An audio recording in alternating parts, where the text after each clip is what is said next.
लेकिन दिमागी नक्सल, ये दिमागी नक्सल मौके की तलाश में हम जिएंगे और मरेंगे ऐसा सनम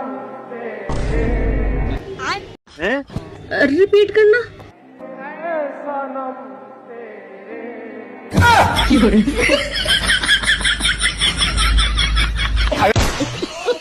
मैं आपको पढ़ाऊंगी फ्लैग कोड ऑफ इंडिया। तो यहाँ लिखा है कि when the national flag is displayed vertically the saffron band must be on the right side with reference to the flag itself. मतलब मैं फ्लैग हूं तो मेरी राइट साइड क्या है? सैफ्रॉन। ठीक है, ठीक है। उसके बाद लिखा है which places it on the left side for any observer और पर्सन फेसिंग इट। मतलब कि आप, अरे कहना क्या चाहते हैं? आप मुझे और मोदी जी को देख रहे हो। ठीक है, आप देख रहे हो, आप फेस कर रहे हो उस फ्लैग को। अब आप बताओ कि आपके लेफ्ट साइड में सैफ्रॉन कलर किसका है, मेरा या मोदी जी का? हमको नहीं पता। आपके लेफ्ट साइड में, आपका जो लेफ्ट साइड है, ऑब्जर्वर का जो लेफ्ट साइड है, उसमें सैफ्रॉन कलर किसका है, मेरा या मोदी जी का?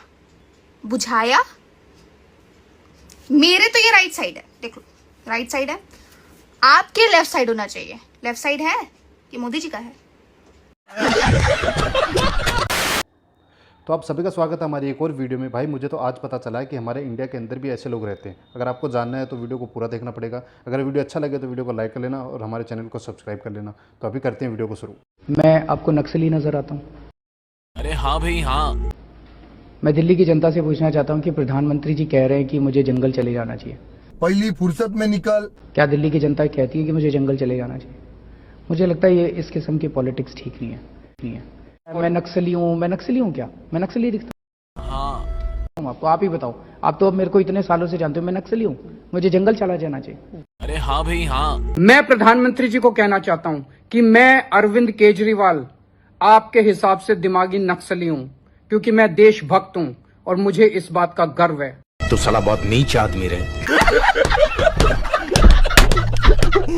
लेकिन दिमागी नक्सल, ये दिमागी नक्सल मौके की तलाश। तो ये थी वो 15 अगस्त वाली स्पीच। इसमें आपने नोटिस किया होगा कि नरेंद्र मोदी जी ने किसी का भी नाम नहीं लिया है, पर हमारे देश में भाई उड़ते तीर लेने वाले ना बहुत से लोग हैं। तो अभी वो सारे कतार में हैं। चलो स्टेप बाय स्टेप सबको देखते हैं। देश के प्रधानमंत्री ने इंडिपेंडेंस डे की स्पीच में सोचा कि मैं थोड़ा डिवाइड एंड रूल का गेम खेलता हूं और अपने खिलाफ वाले लोगों को दिमागी नक्सल बोल देता हूं। ये भी उल्टा पड़ गया। किसी ने दिमागी नक्सल जनता पार्टी का अकाउंट बनाया इंस्टाग्राम पर और एक ही दिन में 2.5 लाख से ज्यादा फॉलोअर्स आ गए। तो लेने के देने पड़।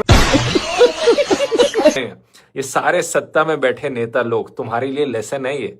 अगली बार कुछ भी उठपटांग बोलने से पहले 100 बार सोच लेना, क्योंकि जनता अब जाग चुकी है। ये फालतू की डिवाइड एंड रूल की टैक्टिक्स अब काम करने वाली नहीं है। जय Hind India, happy independence day. मैंने सुना आप लोग जो सवाल करते हो वो दिमागी नक्सल हो। मुबारक हो आपको यार। ये ही इंडिपेंडेंस है। जब कुर्सियां कांपने लगे ना, उसी को आजादी कहते हैं। जय हिंद, स्टे स्ट्रॉन्ग। भाई हमारे इंडिया में ना भांति भांति के लोग पाए जाते हैं। उसमें से एक भाई साहब ये भी हैं, जरा देखो। 20 आंदोलन में शामिल होने आए हैं। देखो सर, इसमें है ना, मोदी ने गलत किया है। अच्छा, क्या क्या गलत किया है मोदी ने? जैसे कि आपको ये वर्दी दिया, किसी को पता लाठी चलाते रहोगे, हाँ लड़की हो, कहाँ लग रहा है कहाँ नहीं लग रहा है। बात तो सही है। रुको जरा। संसद भवन में आंदोलनकारी ये घुस जाने चाहिए थे, आप ये चाह रहे हैं? जिस तरीके से नेपाल और बांग्लादेश में घुसे थे, ये तो कह रहे हैं उस तरीके से यहाँ भी घुस जाने चाहिए। हाँ, यहाँ पे भी घुस जाने चाहिए। क्या सोच है रे तेरी? आप ये चाह रहे हैं ये जो आंदोलनकारी अंदर घुसते तो ये फूल बरसा नहीं घुसते अंदर? पब्लिक घुस सकता है सर। तू थोड़ा सा बहन वो सुलभ तो चला है संसद भवन की, कोई भी पब्लिक घुस जाएगा उसके अंदर। कितना मैं जानता है नहीं, ठीक है सर, लेकिन ये जानते हो कि मोदी से दिक्कत है। मोदी से आप दिक्कत है सर। पुलिस वाले जितना फिर वही बात, पुलिस वाले आए क्यों यहाँ इतने में, ये पूछ रहा हूँ भाई। पुलिस वाले आए तो मंगाए मोदी ने सर, इसलिए किस पर ब्लड चलाने के लिए? पब्लिक यहाँ आई क्यों, मैं ये पूछ रहा हूँ। सर पब्लिक से पूछो सर, मैं काम करता हूँ सर। आप कौन है? आप मिनिस्टर हैं क्या या एलओपी हैं? कौन है आप पब्लिक नहीं है क्या? मैं आपको पब्लिक से, पब्लिक तो हूँ मैं। हाँ तो बताओ ना क्यों इकट्ठे हुए हो वहाँ लोग, मैं ये पूछ रहा हूँ। सर मैं ड्यूटी कर रहा हूँ। फिर वही बात, ड्यूटी कर रहा हूँ। पी रखी है क्या आपने? नहीं सर। फिर मेरी बात समझ क्यों नहीं पा रहे हैं?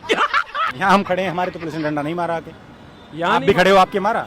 यहाँ नहीं मारा। क्यों मार रहे हैं वहाँ? क्या बात है, क्या बात है वहाँ? बोल सर, इतना सवाल नहीं मेरे पास। भाई हैं, बिहार के रहने वाले हैं, ये भी नहीं पता कि लोग क्यों इकट्ठे हो रहे हैं, ये भी नहीं पता कि ये धरना क्यों हो रहा है। बस मोदी से दिक्कत है।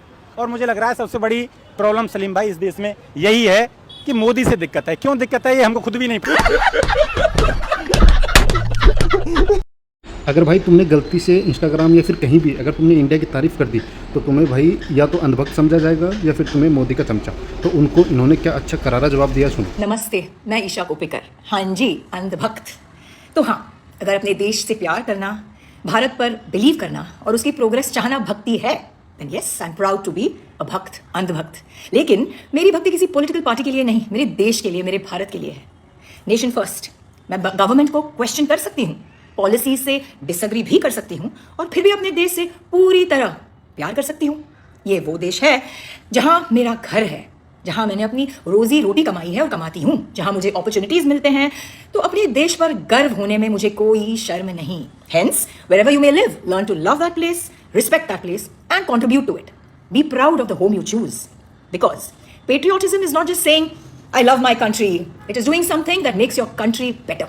देखिए, दो किस्म की औलाद होती है। एक जो पूरी जिंदगी ये गिनती रहती है कि माँ बाप ने क्या नहीं दिया और क्या दिया, और दूसरी जो जो मिला उससे अपनी ही नहीं अपने माँ बाप की जिंदगी भी बना लेते हैं।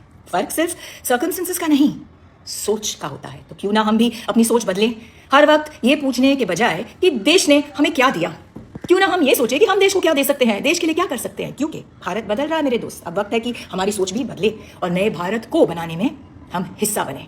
So call me a भक्त, call me an अंधभक्त, call me a nationalist. I am Indian.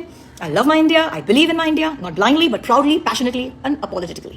जय हिंद। आप खुद को आजाद मानते हैं? नहीं मानते आजाद। कौन सी आजादी चाहिए आपको? किस चीज से आजादी चाहते हैं? अभी माइक और कैमरा बंद करो, दे देंगे आजादी।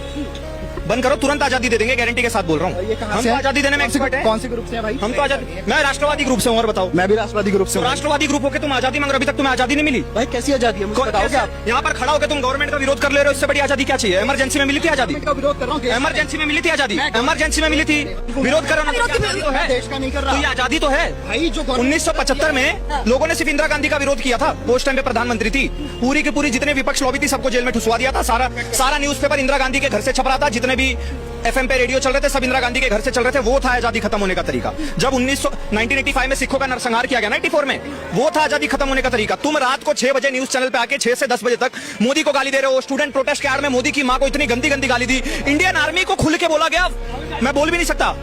तुम और क्या आजादी चाहिए तुम्हें? मुझे इंपॉर्टेंट कॉल है भाई, मदरसे से फोन आ गया कि अब इससे ज्यादा नहीं बोलना है। देखो केजरीवाल का फोन आया होगा कि अरे अब तू फंस रहा है, वहां से निकल जा। तो ऐसे लोग होते हैं जब जवाब ना हो ना तभी इनका फोन आने लगता है। लग रहा है कि अब जलो भी वापस आएंगे, लग रहा है कि तो अब जब वापस आएंगे तो इनको वापस से शर्मिंदा कर देंगे हम। अच्छा, ऐसे बहुत सारे लोग हैं जो कह रहे हैं कि अभी तक हमारे देश को आजादी नहीं मिली है, बहुत सारी चीजों से आजादी चाहिए। स्टेटस स्टोरी 25 करोड़ कीटाणु हमारे भारत में है आज भी। जब तक वो 25 करोड़ कीटाणु वापस नहीं चले जाते, उनको वापस नहीं भेज देते ना, तब तक सही मामले में आजादी नहीं मिलेगी। किसकी बात कर रहे हैं? 25 करोड़ जो कहा जाए कीटाणु की, जिसकी बात डॉक्टर बाबा साहब अम्बेडकर ने करी थी। राहुल गांधी मुझे पूरे ही बहुत पसंद है। आइए देखते हैं, बैठचंद मजा आएगा। राहुल गांधी मुझे इंसान बहुत पसंद है। राहुल गांधी का मुझे सब कुछ ही बहुत पसंद है। दिखने में भी बहुत अच्छे हैं राहुल गांधी। 140 रुपीज में अपनी बॉडी बेच रही हूँ सर।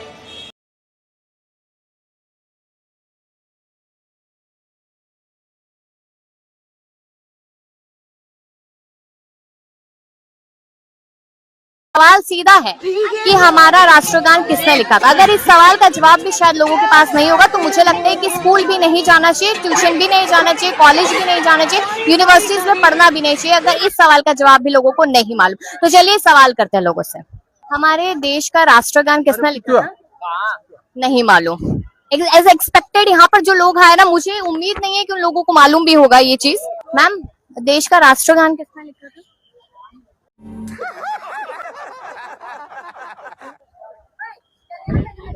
No words. मैम, देश का राष्ट्रगान किसने लिखा था? देश का राष्ट्रगान किसने लिखा था?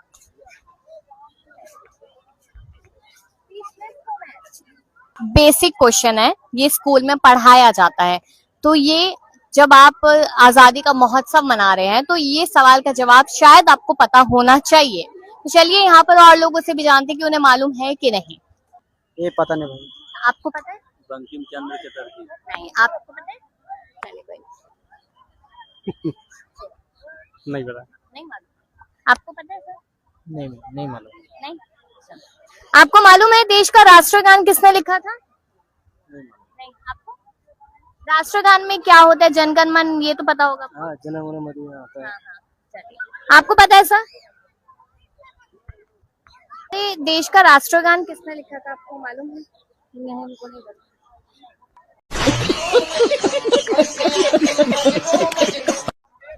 हमारे साथ कुछ यूथ भी है, देखते हैं कि इनको मालूम होगा कि नहीं होगा। हमारे देश का नेशनल एंथम किसने लिखा? रविन्द्रनाथ टैगोर। फिर से बोलो। Rabindranath Tagore. Thank you. At least youth को मालूम है। रविन्द्रनाथ टैगोर ने। तो ये था भाई पूरा वीडियो। आपने देखा होगा कि मतलब एक इंसान के एक वर्ड से कितना बड़ा बवाल कर सकता है। तो भाई अब इस पर आपकी क्या राय है, आप मुझे कमेंट बॉक्स में बता सकते हैं। अगर आप हमारे चैनल पे नए हैं और ऐसे और वीडियो देखना चाहते हैं तो आप हमें सब्सक्राइब भी कर सकते हैं। जय हिंद।